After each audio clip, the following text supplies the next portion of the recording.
শাবান মাস হচ্ছে আবাদতের মহামৌসুম মাহে রমজানের ভূমিকা স্বরূপ পূর্ব প্রস্তুতি স্বরূপ একটি মাস, যে মাসকে আল্লাহর নবী সাল্লাল্লাহু আলাইহি ওয়াসাল্লাম খুবই গুরুত্ব দিতেন। চাঁদ দেখা থেকে শুরু করে এই মাসের প্রতিটি তারিখ গণনা, এ মাসের প্রতিটি নামাজ, প্রতিটি রোজা, এ মাসের প্রতিটি মুহূর্তকে নবী করিম সাল্লাল্লাহু আলাইহি ওয়াসাল্লাম সংরক্ষণ করতেন, গুরুত্ব দিতেন। হাদিস শরীফের মধ্যে আল্লাহর নবী সাল্লাল্লাহু আলাইহি ওয়াসাল্লামের হালাত এভাবে বর্ণনা করা হয়, ইয়াতাহাফাযু মিন হাযা আশ-শাহর মা লা ইয়াতাহাফাযু মিন গায়রিহি। এই মাসকে নবীজি যেভাবে সংরক্ষণ করতেন, টাঙ্গুলোকে গুরুত্ব দিতেন, রোজা রাখার গুরুত্ব দিতেন, অন্য মাসে দেখা যায় তা নবীজি করতেন না। হযরত উসামা বিন যায়েদ নবী করিম সাল্লাল্লাহু আলাইহি ওয়াসাল্লামকে প্রশ্ন করলেন, নাসাঈ শরীফের রওয়ায়াত, যে লাম আরাকা তাসুমু মিন শাহরি শাবান মা লা তাসুম মিন গায়রিহি। ইয়া রাসূলুল্লাহ, আপনাকে মাহে শাবানের মধ্যে এত বেশি রোজা রাখতে দেখি যত বেশি রোজা অন্য কোনো মাসে আপনি রাখেন না। স্বাভাবিকভাবে নবী করিম সাল্লাল্লাহু আলাইহি ওয়াসাল্লাম লাগাতার পুরা মাস রোজা রাখতেন না, মাহে রমজান ছাড়া। মাহে রমজানের রোজা যেহেতু ফরজ, সেহেতু পুরা মাসেই রোজা রাখতেই হবে। কিন্তু শাবান মাসের ব্যাপারে বলা আছে যে নবী করিম সাল্লাল্লাহু আলাইহি ওয়াসাল্লাম শাবান মাসটাকেও পুরা রোজায় রাখতেন, বাদ দিতেন না। এটাও একটা রওয়ায়াত আছে, আবু দাউদ শরীফের রওয়ায়াত।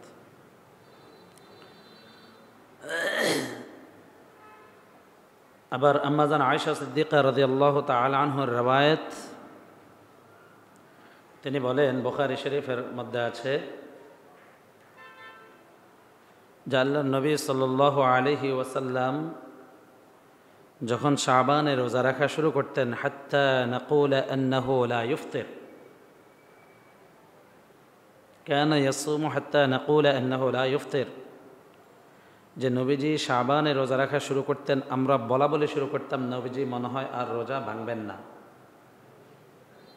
মানে রোজা রাখা আরম্ভ করে দিয়েছেন, রাখতেই থাকবেন। সুবহানাল্লাহ। আবার নবীজি যখন শাবানে রোজা ভাঙতেন, ওয়াকানা ইফতিরু হাত্তা নাকুল আন্নাহু লা ইউসিল, এবং যখন রোজা ভাঙ্গা শুরু করতেন শাবানের, তখন মনে মনে ভাবতাম, আমরা বলা বলে শুরু করতাম মনে হয় আর রাখবেন না। অর্থাৎ রাখলেও লাগাতার রাখা শুরু করতেন, আবার ভাঙলেও কয়েকটা ভাঙতেন। তো নবীজিকে উসামা বিন যায়েদ রাদিয়াল্লাহু তাআলা আনহু প্রশ্ন করলেন, ইয়া রাসূলুল্লাহ, আপনাকে তো এত বেশি রোজা অন্য মাসে রাখতে দেখি না, যত বেশি রোজা আপনি মাহে শাবানে রাখেন। নবী করিম সাল্লাল্লাহু আলাইহি ওয়াসাল্লাম বললেন যে শাবানটা হচ্ছে এমন একটি মাস, যে মাসের মধ্যে ইউগফালুন নাসু আনহু বাইনা রজব ওয়া রমাদান, রজব এবং রমজানের মধ্যবর্তী এই একটি মাস, যেটা খুবই গুরুত্বপূর্ণ মাস, যেটা থেকে মানুষ গাফেল থাকে। অর্থাৎ রজব মাস যেহেতু আশহুরুল হুরুম, সম্মানিত মাসসমূহের মধ্যে থেকে একটি মাস, তো রজবকে মুসলমান ইমানদার বান্দাগণ গুরুত্ব দেয়, এই মাসে ইবাদত বন্দেগী করে, যে মাসটা আমরা পার করলাম। আবার মাহে রমজানের গুরুত্বের বিষয়ে তো আর বলা লাগে না, সবাই গুরুত্ব দিতে থাকে। কিন্তু এই রজব এবং রমাদানের মধ্যখানে যে মাসটি শাবান, এই মাসটাতে মুমিন মুসলমান একটু গাফেল থাকে, এটাকে গুরুত্ব কম দেয়। অথচ এই মাসের মধ্যে আল্লাহ তাআলা পুরা বৎসরের ইবাদত কবুল করে নেয়। সুবহানাল্লাহ। এই শাবান মাসের মধ্যে পুরা বছরের ইবাদত আল্লাহর কাছে পেশ করা হয়, আল্লাহর কাছে গৃহীত হয়। তা আমি এটা পছন্দ করি যে আমার ইবাদত আল্লাহর কাছে এই হালতে পেশ করা হোক যে হালতে আমি রোজা রাখি। সুবহানাল্লাহ। এখান থেকে আমাদের একটা প্রশ্ন উত্থাপন হয়, আরেকটা শিক্ষা হয়। শিক্ষাটা হলো যে নবী করিম সাল্লাল্লাহু আলাইহি ওয়াসাল্লাম পুরা শাবানের রোজার ব্যাপারে খুবই সতর্ক থাকতেন, লাগাতার রোজা রাখতেন, মাঝে মাঝে ভাঙতেন যেন রমজানের সাথে সাদৃশ্য না হয়ে যায়। তাহলে শাবানে আমাদের রোজা রাখার গুরুত্ব দেওয়া উচিত। এটা মাহে রমজানের জন্য প্র্যাকটিক্যাল অনুশীলন, মাহে রমজানের জন্য একটা প্র্যাকটিস হবে। শাবানে যিনি যত বেশি রোজা রাখবেন, মাহে রমজানের রোজা রাখা তার জন্য তত সহজতর হয়ে যাবে।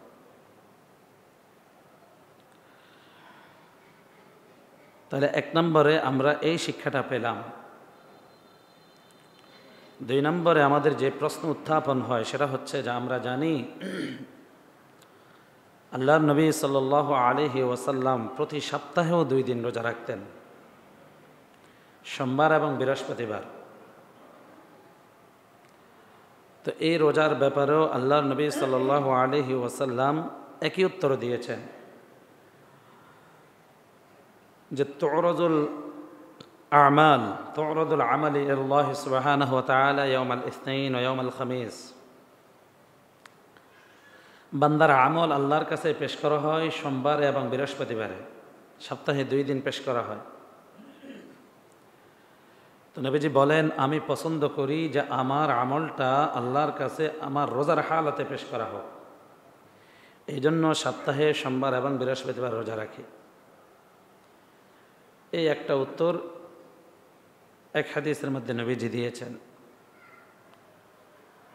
সোমবারের রোজার ব্যাপারে আরেক হাদিসের মধ্যে উত্তর দিয়েছেন যে এই দিনে আল্লাহ তাআলা আমাকে দুনিয়াতে পাঠিয়েছেন বিদায়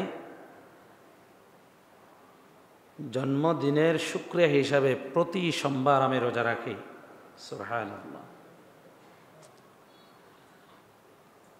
তাহলে এই প্রশ্ন আমরা উত্থাপন করতেছি। এই প্রশ্ন উত্থাপনের মধ্যে আমরা আরেকটি বিষয় বুঝতে পারলাম যে নবীজি সাল্লাল্লাহু আলাইহি ওয়াসাল্লাম জন্মদিনের উৎসব পালন করতেন আল্লাহর ইবাদত রোজা রাখার মাধ্যমে। কেক কাটা, মোমবাতি জ্বালানো, আলোকসজ্জা করা, গান বাজনার মাধ্যমে নয়। মাআযাল্লাহ, যেটা আজকে আমাদের মুসলিমদের মধ্যে যারা নিজেদেরকে আধুনিক ভাবেন, মডার্ন মুসলিম হিসাবে প্রতিষ্ঠিত করতে চায়, ধার্মিক ফ্যামিলি কিন্তু মডার্ন, ওরাও দেখা যায় এগুলো পালন করেন, বলেন নাউযুবিল্লাহ। তাহলে 1 নম্বরে নবীজি জন্মদিন পালন করতেন কিভাবে? আল্লাহর ইবাদত রোজা রাখার মাধ্যমে। 2 নম্বরে তারিখ হিসাবে না বার হিসাবে? বলেন, তারিখ হিসাবে রাখতেন না বার হিসাবে? তাহলে আমাদের যে দেশে যেই জন্মদিবস পালনের রসুম চলে, এটা কি তারিখ হিসাবে না বার হিসাবে? তাহলে এটার সাথে ইসলামের সাথে নবীর সাথে কোনো সম্পর্ক নাই। 3 নম্বর, নবীজি জন্মদিন পালন করতেন বাৎসরিক না সাপ্তাহিক? সাপ্তাহিক। তাহলে 1 নম্বর পেলাম নবীজি সাপ্তাহিক জন্মদিন পালন করতেন। 2 নম্বর পেলাম তারিখ হিসাবে নয়, বার হিসাবে পালন করতেন। 3 নম্বর পেলাম নবীজি দুনিয়ার কোনো আনন্দ উৎসবের মাধ্যমে নয়, খানাপিনা তৈরি করার মাধ্যমে নয়, বরং আল্লাহর খাস ইবাদত রোজা রাখার মাধ্যমে তিনি জন্মদিন উৎসব পালন করতেন, শুকরিয়া আদায় করতেন। সুতরাং জন্মদিন যদি আমাদেরকে পালন করতে হয় নবীর সুন্নাত হিসাবে, যিনি যেই দিন দুনিয়াতে এসেছেন প্রতি সপ্তাহে সেই দিন রোজা রাখেন, আল্লাহর শুকরিয়া আদায় করেন। পুরো 1 বছর পরে তারিখ নির্ধারণ করে, তারিখ হিসাবে নয়, বার হিসাবে দেখি কে কত বেশি জন্মদিন পালন করতে পারেন। আমরা একটু নিষেধ করব না, দোয়া করব। আমলের মধ্যে সুন্নাত নিয়ে আসা চাই, নবীর তরিকা নিয়ে আসা চাই। উম্মত যদি নবীর তরিকা অনুসরণ না করে তো কে করবে? হিন্দু করবে, ইহুদি খ্রিস্টান করবে, বৌদ্ধ করবে, কোনো কাফের মুশরিক করবে? আমরা যারা মুসলমান, আমরা যারা নবীর উম্মত, নবীর আশিক হিসাবে দাবিদার, আমাদেরকেই করতে হবে। আল্লাহ তাআলা আমাদের সকলকে সেই বুঝ দান করুন, বলে আমিন।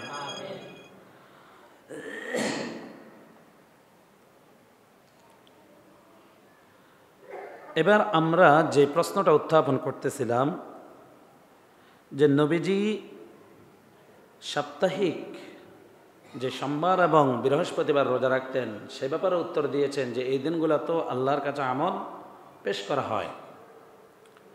এবার শুধু তাই নয়, আরেকটি হাদিস আছে। আল্লাহর নবী সাল্লাল্লাহু আলাইহি ওয়াসাল্লাম বলেন যে ফেরেশতারা তোমাদের কাছে পালাক্রমে আসতে থাকে। একদল আসে তোমাদের কাছে ফজরের সময়। কখন? ফজরের সময়। আবার তারা চলে যায় আসরের সময়। রাতের পূর্বে আসরের সময় চলে যায়। আবার দিনের পূর্বে ফজরের সময় একদল আসে, রাতের পূর্বে আসরের সময় চলে যায়। আবার রাতের পূর্বে আসরের সময় যেই দল আসে, দিনের পূর্বে ফজরের সময় তারা আল্লাহর কাছে কি চলে যায়। এবার আল্লাহর নবী সাল্লাল্লাহু আলাইহি সাল্লাম বলেন, ফায়াসআলুহুমুল্লাযীনা বাতু ফীকুম, যে ফেরেশতারা রাতের পূর্বে দিন কাটিয়ে তোমাদের থেকে বিদায় নিল, যে ফেরেশতারা রাত তোমাদের সাথে উদযাপন করলো, রাত তোমাদের সাথে থাকলো, দিনের পূর্বে বিদায় নিয়ে গেল, আল্লাহ তাআলা তাদেরকে প্রশ্ন করেন তোমাদের বিষয়ে। অথচ আল্লাহ তাআলা তোমাদের বিষয়ে খুব ওয়াকিফাল, জানেন, খুব ভালো জানেন। ফেরেশতারা তোমাদের সাথে ডিউটি করেছেন, তারা তোমাদেরকে যতটুকু দেখেছেন, যাই দেখেছেন, তার চাইতে ভালো জানেন কে? আল্লাহ। তো এরপরও আল্লাহ তাআলা তাদেরকে প্রশ্ন করেন। কি প্রশ্ন করেন? নবী করিম সাল্লাল্লাহু আলাইহি ওয়াসাল্লাম বলেন যে তোমরা আমার বান্দাদেরকে কোন হালতে রেখে আসলা? এবার ফেরেশতারা আল্লাহকে উত্তর দিয়ে জানান, ও আল্লাহ, আমরা আপনার বান্দাদেরকে যে অবস্থায় রেখে আসলাম সেটা ছিল নামাজের হালত, যে আমরা তাদেরকে নামাজ পড়া অবস্থায় রেখে আসলাম। সুবহানাল্লাহ। আবার আমরা তাদের কাছে যখন গেলাম তখনই গিয়ে তাদেরকে নামাজরত অবস্থায় পেলাম। সুবহানাল্লাহ। তাদেরকে নামাজরত অবস্থায় রেখে আসলাম, অর্থাৎ ফজরের হালতে রেখে গেলাম। আবার আসরের সময় তারা চলে গেল, আসরের হালতে, নামাজের হালতে তাদেরকে রেখে আসলাম, ছেড়ে আসলাম। তো ঠিক যে ফেরেশতারা দিন পার করে রাতের পূর্বে যায়, তারাও একই উত্তর দেয় যে আল্লাহ, আমরা তাদেরকে গিয়ে নামাজরত অবস্থায় পেলাম, আবার তাদেরকে রেখে আসলাম ও নামাজরত অবস্থায়। সুবহানাল্লাহ। তাহলে চিন্তা করেন, আমার আপনার প্রতি 5 ওয়াক্ত নামাজের যে গুরুত্ব, 5 ওয়াক্ত নামাজের জামাতের মধ্যে যে আমরা ইহতিমাম করি, জামাতের সাথে যে নামাজটা পড়ার আমরা চেষ্টা করি, এটা যায়া আল্লাহ তাআলার কাছে, আমার আপনার রবের কাছে ফেরেশতারা রিপোর্ট করেন যে এদেরকে নামাজরত অবস্থায় রেখে আসলাম। আবার এদের কাছে যখন গেলাম তখনও তাদেরকে নামাজরত অবস্থায় পেলাম। আল্লাহ তাআলা ফেরেশতাদেরকে পাঠায় আমার আপনার আমলের সাক্ষী বানায় রাখছে। এবার যারা নামাজ পড়ি না, ফজরের সময় ঘুমিয়ে থাকি, আপনি বলেন আপনার রিপোর্টটা ফেরেশতারা কি দেয়? আসরের সময় যারা খেলতামাশায়, ব্যবসা বাণিজ্যের কাজে বা সারাদিনের কর্মব্যস্ততা বন্ধ করার কাজে ব্যস্ত থাকি, একটু মসজিদে শরীক হলাম না, নামাজ পড়লাম না, আমার আপনার রিপোর্টটা ফেরেশতারা কি দেয়? তাহলে নামাজের রিপোর্টটা কত সুন্দর, কত ভালো, কত দামি, কত প্রিয় একটা রিপোর্ট। আর বেনামাজের রিপোর্টটা কেমন এটা বোঝেন। তাহলে ইনশাআল্লাহ নামাজ ছাড়া যাবে না। নামাজ ছাড়া কি যাবে না। সবাই বলেন নামাজ ছাড়া যাবে না। 5 ওয়াক্ত নামাজের ইহতিমাম সকলেই করবে ইনশাআল্লাহ। সকলেই 5 ওয়াক্ত নামাজ বা জামাতের সাথে পড়ার চেষ্টা করব। নিজেরা পড়ব, সন্তানদেরকে পড়তে নির্দেশ করব। নিজেরা পড়ব, নাতি নাতকুরদেরকে পড়তে নির্দেশ করব। দোকানের মালিক আমি তো পড়ব, আমার দোকানের কর্মচারীকেও পড়তে নির্দেশ করব। হ্যাঁ, বহু দোকানদার ভাইয়া আছে নিজে নামাজ পড়তে চলে আসে, কর্মচারীকে নামাজ পড়তে পাঠায় না। আপনি ভাবছেন যে আমি আপনার পাশের জনের কথা বলছি, না না, আপনার কথা বলছি। আপনি ব্যবসা করেন, আপনার চরিত্র এটা আপনি দেখেন। আপনি ব্যবসা করেন তো আপনার চরিত্র এটা, আপনি নিজের কথা ভাবেন যে এটা আপনার চরিত্র। আপনি হয়তো নামাজি, কিন্তু আপনার দোকানের কর্মচারীকে আপনি নামাজ পড়তে পাঠান না। এমন বহু দুর্ভাগা আছে যে কর্মচারী নামাজ পড়তে যায়, জন্য তাকে রাখে না, বিদায় করে দেয়। বলেন নাওয়াজুবিল্লাহ। নামাজ না পড়লে কিসের মুমিন? যদি নামাজই না পড়া হয় তো ঈমান কোথায়? মুমিন এবং কাফেরের পার্থক্যটা কোথায়? আপনি বলবেন যে আমি দাঁড়িয়ে রাখছি, এটা আমার পার্থক্য। বহু হিন্দু দাঁড়িয়ে রাখে, ইহুদিরা দাঁড়িয়ে রাখে। আপনি বলবেন যে আমার গায়ে সুন্নতি জামা আছে, মাথায় টুপি আছে, এটা। তা আপনি দেখেন বহু হিন্দু শেখ গোষ্ঠী যারা আছে তারাও মাথায় টুপি রাখে, পাগড়ি রাখে। হিন্দুদের অনেক গোষ্ঠী আছে যারা মাথায় খুব সুন্দর টুপি পরে। আপনি বুঝতেই পারবেন না সেকেলে সূরতে সে মুসলিম না অমুসলিম, কিন্তু সে কখনোই নামাজ পড়বে না, সে নামাজ পড়ে না। মুমিন এবং গায়রে মুমিন, মুসলিম এবং অমুসলিমের পার্থক্যটা কি? নামাজ। এটা আমার কথা নয়, আমাদের প্রিয় নবীজির কথা। ফিরাকুল মুসলিমি ওয়া গায়রুল মুসলিমি সালাহ। মুসলিম এবং মুসলিমের মধ্যে পার্থক্যটা হচ্ছে কি? নামাজ। আল্লাহ তাআলা আমাদের সকলকে নামাজের ইহতিমাম করার তৌফিক দান করুন। তাহলে এই হাদিসের মধ্যে আমরা কি পেলাম? যে আমার আপনার আমল নামা রাতের পূর্বে দিনের আমল নামাও আল্লাহর কাছে পেশ করা হয়, আবার দিনের পূর্বে রাতের আমল নামাটাও কি পেশ করা হয়। তাহলে নবীজি যে আবার বললেন যে এই যে শাবান মাসে বান্দার আমল নামা আল্লাহর কাছে পেশ করা হয়, তাহলে এক হাদিসে পেলাম শাবান মাসে আল্লাহর কাছে বান্দার আমল নামা পেশ করা হয়। আরেক হাদিসে পেলাম প্রতি সপ্তাহে বৃহস্পতিবার এবং সোমবারও আল্লাহর কাছে আমল নামা পেশ করা হয়।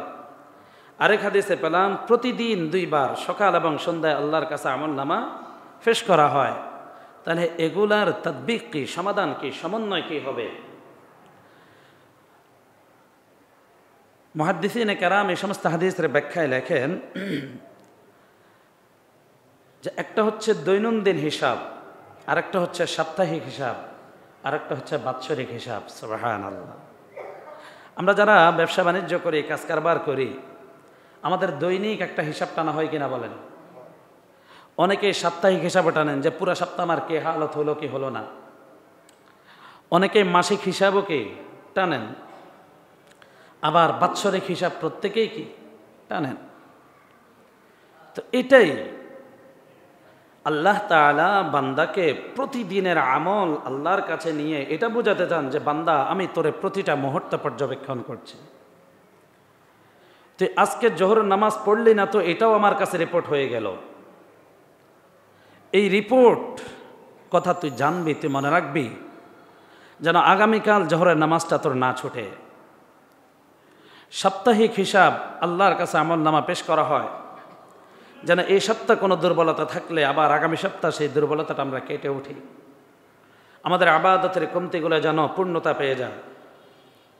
বাৎসরিক হিসাবটাও আল্লাহ টানেন, যেন একটা বছর গাফলতের মধ্যে গেলেও আরেকটা বছর কোনোভাবেই গাফলতের মধ্যে না যায়। এই বাৎসরিক আমল নামাজে আল্লাহর কাছে উঠে, এটা হচ্ছে শাবান মাস। এটা কোন মাস? শাবান মাস। এটা শাবান মাসের মধ্য রজনী। কোন রজনী? মধ্য রজনী, যেটাকে হাদিসের ভাষায় লাইলাতুন নিসফি মিন শাবান বলা হয়। নবীজি বলেন ফিহা তুরফা আমালুহুম ওয়া ফিহা তুনজালু আরযাকুহুম, যে এই রাতের মধ্যে আল্লাহর কাছে সারা বছরের আমল নামা তোমাদের পেশ করা হয়ে যায় এবং সারা বছরের রিজিকের বরাদ্দটা আল্লাহ তোমাদের জন্য দিয়ে দেন সুবহানাল্লাহ। তাহলে যেই মাসে আমার আপনার আমল নামাটা আল্লাহর কাছে পেশ করা হবে, পুরা বছর তো গেল, এই যে আমল নামা পেশ হওয়ার মাসটায় যেন এক ওয়াক্ত নামাজ আমার আপনার আমল নামার মধ্যে কাজা না হয়ে যায়, ছুটে না যায়। এক পলক চোখের জেনার যেন গুনাহ আমল নামার মধ্যে যুক্ত না হয়, জবান একটা গিবতের গুনাহ যেন আমল নামার মধ্যে যুক্ত না হয়, একটা মিথ্যা কথার গুনাহ যেন আমল নামার মধ্যে যুক্ত না হয়। এই ফিকিরটা করা আমাদের প্রয়োজন কি প্রয়োজন না বলেন? কত বেশি প্রয়োজন! আল্লাহু আকবার। আপনি জাহান্নাম থেকে মুক্তি চান যত বেশি, তত বেশি প্রয়োজন। আপনি জান্নাতের ঠিকানা চান যত বেশি, তত বেশি প্রয়োজন। জান্নাত ছাড়া আমাদের বাঁচার কোনো উপায় নাই, জাহান্নাম থেকে মুক্তি ছাড়া আমাদের কোনো উপায় নাই। সুতরাং কোনো কথার মাধ্যমে, কোনো কাজের মাধ্যমে এক ওয়াক্ত নামাজ ছোটার কারণে যেন আমি জাহান্নামের আসামি না হয়ে যাই, একটা গুনাহের কারণে, একটি টাকা অবৈধ ইনকামের কারণে যেন আমি জাহান্নামের আসামি না হয়ে যাই, একটি টাকা ঘুষের লেনদেনের কারণে, সুদের লেনদেনের কারণে যেন আমি জাহান্নামের আসামি না বনে যায়। মুমিন এই ফিকির করতে হবে, মুমিন এই ফিকির করতে হবে। বছর চলে গেল, শাবান আসলো, মাহে রমজান আমাদেরকে হাতছানি দিচ্ছে। নবীজি কি পরিমাণ গুরুত্ব দিতেন শাবানকে, রমজানকে সম্মানের উদ্দেশ্যে। দেখা যায় পুরো শাবানে রোজা রাখার অভ্যস্ততায় ছিলেন। এবং সাহাবায়ে কেরামদের মধ্যেও, তাবেঈনদের মধ্যেও বিশেষ আমল পুরা শাবান জুড়ে পরিলক্ষিত হয়। শাবানকে বলা হয় শাহরুল কুররা, শাহরুল কুররা, কারীদের মাস। অর্থাৎ যারা কোরআন তেলাওয়াত করতে জানেন তারা শাবানে খুব বেশি কোরআন তেলাওয়াত করেন। সুবহানাল্লাহ। সাহাবায়ে কেরামদের আমল ছিল যে সাহাবায়ে কেরাম যখন শাবান মাস আসতেন তখন তেনারা নিজেদের সকল কাজ কর্মকে গুছিয়ে নিতেন, মালের যাকাত আদায় করে দিতেন, যেন মাহে রমজানে গরিবরা ইফতার সেহরি করতে কোনো অসুবিধা না হয়। আমরা স্বাভাবিকভাবে মালের যাকাত আদায় করি মাহে রমজানে সওয়াব বৃদ্ধির আশায়, সেটাও ঠিক আছে। কিন্তু সাহাবায়ে কেরামের সামনে দুটি বিষয় ছিল। একটা ছিল যে আমরা তো রমজানে ইফতার করব, সেহরি খাবো, রমজানের প্রস্তুতি নিব, কিন্তু গরিবরা যারা, তাদের যেন সেহরি ইফতারিতে কোনো কষ্ট না হয়, যাকাত আদায় করে দিতেন। সুবহানাল্লাহ। আবার মাহে রমজানে ইবাদতের মধ্যে যেন কোনো বিঘ্নতা না ঘটে, কোনো ত্রুটি না হয়। আপনি যাকাত আদায় করতে গেলে বসে বসে হিসাব করতে হবে, মাসরাফ খুঁজতে হবে, কাকে দিবেন কাকে দিবেন না। মানুষের সাথে একটা সংমিশ্রণের বিষয়, কর্মব্যস্ততার বিষয় আছে, যেটা আল্লাহর মাস, শাহরু রমাদান, আল্লাহর মাস। আল্লাহর মাস এই জন্য যে এই মাসে বান্দা আল্লাহর সাথে মিশে যাবে, এই মাসে বান্দা আল্লাহর সাথে ইবাদত করতে করতে মিলিত হয়ে যাবে, আল্লাহর ভালোবাসা পেয়ে যাবে। ওই আল্লাহর ভালোবাসা এবং আল্লাহর সাথে মিলিত হওয়ার ক্ষেত্রে যাতে কোনো বাধা না আসে, কোনো ত্রুটি না হয়, এই দুটি বিষয়কে সামনে রেখে সাহাবায়ে কেরাম শাবান মাসে এই সকল কাজ সম্পাদন করে দিতেন। কাজী যারা ছিলেন আসামিদেরকে ডেকে আনতেন, তাদের মোকদ্দমা সমাধান করতেন, শাস্তির ফয়সালা হলে শাস্তির ফয়সালা করে দিতেন, মুক্তির ফয়সালা হলে মুক্তি করে দিতেন। ব্যবসা বাণিজ্য গুছিয়ে নিতেন, রমজানের চাঁদ ওঠার সাথে সাথে ইতিকাফে বসে যাইতেন। সুবহানাল্লাহ। এটা সাহাবায়ে কেরামদের আমল ছিল। তাহলে পুরা শাবানটা হচ্ছে রমজানের জন্য প্রস্তুতি। রমজানের জন্য কি প্রস্তুতি? এই জন্য নবীজি বললেন আহসু হিলাল শাবান আলি রমাদান, আহসু হিলাল শাবান আলি রমাদান। রমজানের গুরুত্বের জন্যই তোমরা শাবানের চাঁদকে গণনা করো। শাবানের চাঁদ যেদিন থেকে উদিত হলো সেদিন থেকে গণনা শুরু করো। আজকে 1 তারিখ, কাল 2 তারিখ, পরশু 3 তারিখ, এরপরে 4, এরপরে 5, এরপরে 6, আজকে 7 তারিখ। না, শুধু তারিখ গণনার জন্য গণনা করবা না, শাবানের চাঁদকে তারিখ গণনা করবা এই জন্য যে রমজানের বাকি আর মাত্র 23 দিন। 7 দিন চলে গেল, আর 23 দিন আছে, 23 দিন আছে মাহে রমজানের বাকি। আমার কাজ কতটুকু পূর্ণ হলো না, রমজানের জন্য আমি কতটুকু প্রস্তুতি নিতে পারলাম না। এর জন্যই তুমি শাবানের চাঁদকে গণনা করো। শুধু তারিখ গণনা নয়, প্রতিটা তারিখ গণবা। আর ইবাদতের মহামৌসুম, আল্লাহর মাস, মহিমান্বিত মাস রমজান আমার কাছে চলে আসছে, সেটার জন্যই আমাকে তৈরি হতে হবে। রোজা রাখার মাধ্যমে তৈরি হতে হবে, রোজার প্র্যাকটিসের মাধ্যমে, শাবানের রোজার প্র্যাকটিসের মাধ্যমে মাহে রমজানের রোজার জন্য প্রস্তুতি নিতে হবে।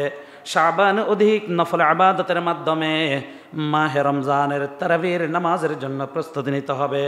শাবান অধিক দান সৎকার মাধ্যমে মাহে রমজানও অধিক দান সৎকার জন্য প্রস্তুতি নিতে হবে। নিজের হাতকে দানের জন্য অভ্যস্ত করতে হবে, যেন মাহে রমজানও হাতটা দান করতে বখালতি না করে। নিজের জবানকে জিকিরের জন্য অভ্যস্ত করতে হবে, যেন মাহে রমজানে আল্লাহর জিকির করতে কোনোভাবে জবানটা পিছিয়ে না থাকে। নিজের কলবটাকে শুদ্ধ করে নিতে হবে, যেন এই কলব আল্লাহর সাথে যোগসূত্র হতে ইবাদতের মাধ্যমে মাহে রমজানের মধ্যে কোনো প্রকার বাধাগ্রস্ত না হয়। এই জন্য শাবানের চাঁদকে গণনা করতে হবে, যেন শাবানের চাঁদের গণনার মাধ্যমে রমজানের গুরুত্ব প্রতিটা মুহূর্তে আমার অন্তরে বেড়ে যায় এবং প্রতিটা মুহূর্তে রমজানের জন্য আমি প্রস্তুতি নিতে পারি, আমার কাজগুলো যেন গুছিয়ে নিতে পারি, আমি ইবাদতে যেন বাড়তে অভ্যস্ত হতে পারি। এই জন্য চাঁদের গণনা। গুনিয়াতুত তালিবিনে আব্দুল কাদের জিলানী রাহিমাহুল্লাহ তাআলা আনহু শাবানের একটি সুন্দর ব্যাখ্যা করেছেন। তিনি বলেন যে শাবান মাস, শাবান লিখতে 5টি অক্ষর। কয়টি বলেন? 5টি। শিন, আইন, বা, আলিফ, নুন। শিন, আইন, বা, আলিফ, নুন। আব্দুল কাদের জিলানী রাহিমাহুল্লাহ তাআলা আনহু লেখেন যে শাবানের এই 5টি অক্ষরের একটা তাৎপর্য আছে। একটি হচ্ছে শিন দ্বারা শারফ উদ্দেশ্য, আইন দ্বারা উলুবুন উদ্দেশ্য, বা দ্বারা বিররুন উদ্দেশ্য, আলিফ দ্বারা উলফত উদ্দেশ্য, আর নুন দ্বারা নূর উদ্দেশ্য। শিন দ্বারা যে শারফ উদ্দেশ্য, এই শারফ অর্থ হচ্ছে সম্মান, মর্যাদা। উলুবুন দ্বারা উদ্দেশ্য হচ্ছে সমৃদ্ধি, উচ্চ মর্যাদা। বা দ্বারা বিররুন নেকি উদ্দেশ্য, আলিফ দ্বারা উলফত মানে মহাব্বত উদ্দেশ্য, আর নুন দ্বারা নূর মানে আলো উদ্দেশ্য, ঈমানের আলো উদ্দেশ্য। আল্লামা আব্দুল কাদের জিলানী রাহিমাহুল্লাহ বলেন, কেউ যদি শাবান মাসকে গুরুত্ব দেয়, শাবান মাসে বেশি বেশি ইবাদত করে, রোজা রাখে, শাবান মাসে তেলাওয়াত করে, শাবান মাসে জিকির আজকার করে, শাবান মাসে কেউ যদি নফল নামাজ বেশি পড়ে, তো এর দ্বারা সে আল্লাহর কাছে অধিক সম্মানের মালিক হয়ে যাবেন। সুবহানাল্লাহ। শুধু সম্মানের মালিক হয়ে শেষ হবে না, তার জীবনের মধ্যে অনেক সমৃদ্ধতা চলে আসবে, উচ্চ মর্যাদার সে মালিক হবে, এবং আলিফ দ্বারা উলফত আল্লাহর ভালোবাসা সে পেয়ে যাবে। বা দ্বারা বিররুন ইবাদতের মাধ্যমে তার আমল নামায় ভরপুর নেকি জমা হতে থাকবে। নুন দ্বারা নূর, তার অন্তরটা ঈমানের নূর দ্বারা ভরপুর হয়ে যাবে। সুবহানাল্লাহ। অন্তর ঈমানের নূর দ্বারা ভরপুর হয়ে যাবে। ঈমানের আলো আল্লাহ তাআলা জ্বালাইয়া দিবে অন্তরের মধ্যে। তাহলে এই শাবানকে কি পরিমাণ গুরুত্ব দেওয়া আমাদের উচিত সব ইবাদতের ক্ষেত্রে এবং গুনাহ থেকে বাঁচার জন্য। আল্লাহ তাআলা আমাদের সকলকে কবুল করুন বলে আমিন। দিন যেটা চলে গেল সেটা তো গেল, আজকের দিনটা আছে, এটা আছে, আগামীকাল আসবে, সেটা আসবে। তাহলে যেটা চলে গেল সেটার জন্য আফসোস করে আজকের দিনটা নষ্ট করার সুযোগ নাই, আর আগামীকালের কোনো গ্যারান্টি নাই। এখন রমজান আসলে আমি রোজা রাখবো, ইবাদত করব, এই আশায় আছি, এটা আশা থাকা ভালো। শুধু আশায় নয়, নবীজি দোয়া শিখিয়েছেন, দোয়া করব, আল্লাহুম্মা বারিক লানা ফি রজব ওয়া শাবান ওয়া বাল্লিগনা রমাদান। আল্লাহুম্মা বারিক লানা ফি রজব ওয়া শাবান ওয়া বাল্লিগনা রমাদান। আল্লাহ রজব এবং শাবানে আমাদের আমলের মধ্যে বরকত দিয়ে দাও, হায়াতের মধ্যে বরকত দিয়ে দাও, অর্থনীতির মধ্যে বরকত দিয়ে দাও, সুস্থতার মধ্যে বরকত দিয়ে দাও, সব কিছুতে বরকত দিয়ে দাও, এবং এই রজব শাবানের বরকতের পরে হায়াতটাকে রমজান পর্যন্ত পৌঁছায় দাও। সুবহানাল্লাহ। তাহলে রমজানের শুধু আশাবাদী না, রমজান পাওয়ার জন্য দোয়াও কি? করতে হবে, রমজান পাওয়ার জন্য দোয়া করতে হবে। সাহাবাই কেরাম বলেন যে রমজানের জন্য আমরা সারা বছরে দোয়া করতাম। কি বলেন? সারা বছরে কি করতেন? দোয়া করতেন। কিরকম? 6 মাস পূর্ব থেকে রমজান যেন পেয়ে যায় এই জন্য আল্লাহর কাছে দোয়া করতেন। আবার রমজান চলে গেল আরও 6 মাস দোয়া করতে থাকেন যেন রমজান আল্লাহ কবুল করে নেয়। সুবহানাল্লাহ। মানে রমজানকে ভুলা যাবে না, মাহে রমজানকে কি ভুলা যাবে না। 6 মাস পূর্ব থেকে রমজান পাওয়ার জন্য দোয়া করা শুরু করতেন। আবার রমজান শেষ হওয়ার পরে আরও 6 মাস রমজান কবুল হওয়ার জন্য, রমজানের ইবাদত বন্দেগী, রোজা, দান, সদকা, খায়রাত ইত্যাদি কবুল হওয়ার জন্য দোয়া করতে থাকতেন। তো এই জন্য আমরা রমজানকে গুরুত্ব দিয়ে রমজানের জন্য সর্বোচ্চ দোয়া করতে থাকব। তাহলে আজকে যে আমরা শাবান পেলাম এটাকে আমরা গুরুত্ব দিব। দিন 3টা, একটা গেল দিন, একটা আজকের দিন, আর একটা আগামী দিন। আগামী দিনের কোনো ভরসা নাই, গেলে দিনের জন্য আফসোস করে শেষ নাই। আজকের দিনটা আছে তো এটাকে গুরুত্ব দিই। হ্যাঁ, এটাকে গুরুত্ব দিয়া আমি আমার ঈমানকে পরিশুদ্ধ করি, আমার কলবটাকে পরিশুদ্ধ করি। নবীজির যে বাণী, ইগতানিম খামসান ক্বাবলা খামসিন, হ্যাঁ, হায়াতাকা ক্বাবলা মাউতিক ওয়া শাবাবাকা ক্বাবলা হারামিক ওয়া সিহহাতাকা ক্বাবলা সাকামিক ওয়া ফারাগাকা ক্বাবলা শুগলিক ওয়া গিনাকা ক্বাবলা ফাকরিক। হ্যাঁ, তোমার দারিদ্রতার পূর্বে ধনাট্যতা, সচ্ছলতা, এটাকে গনিমত মনে করো। মৃত্যুর পূর্বে হায়াতকে গনিমত মনে করো। ব্যস্ততার পূর্বে অবসর সময়টাকে গনিমত মনে করো। এবং যৌবনকালকে, বার্ধক্য আসার পূর্বে, যৌবন হারানোর পূর্বে গনিমত মনে করো। সুস্থতাকে অসুস্থতার পূর্বে গনিমত মনে করো। প্রত্যেকটা সময়কে গনিমত মনে করে কাজে লাগাও, তাহলে আর তোমার পরবর্তীতে আফসোস থাকবে না। আমরা বহু মানুষ সচ্ছল হলে দান সৎকা করব, এই আশাবাদী করে আজকে দান সৎকা করি না, কিন্তু দেখা যায় না দিন দিন আরও খারাপ হচ্ছে, ভালো হচ্ছে না। এই জন্য যে করছি না, এই জন্য আফসোস বেড়ে যায়। বৃদ্ধ হলে ইবাদত বন্দেগী করব, খুব ভালো হয়ে যাব, চোখের হেফাজত করব, নজরের হেফাজত করব, সব হেফাজত করব, কোনো গুনাহ করব না। প্রতিটি যুবক, প্রতিটি ইমানদার যুবক এটা ভাবে, কিন্তু না, তার জীবনের বাতি যে কোনো মুহূর্তে নিভে যায়, আফসোসের শেষ থাকে না। কত ভাই আছে যে আমি একটা সময় ভালোভাবে ইবাদত করব, কিন্তু দেখা যায় অসুস্থ হয়ে গেল, আর করতে পারে না। এজন্য নবীজির প্রতিটি বাণীকে হৃদয়ে ধারণ করে গুরুত্ব দিতে হবে। আল্লাহ তাআলা আমাদের সকলকে বোঝার এবং আমল করার তৌফিক দান করুন।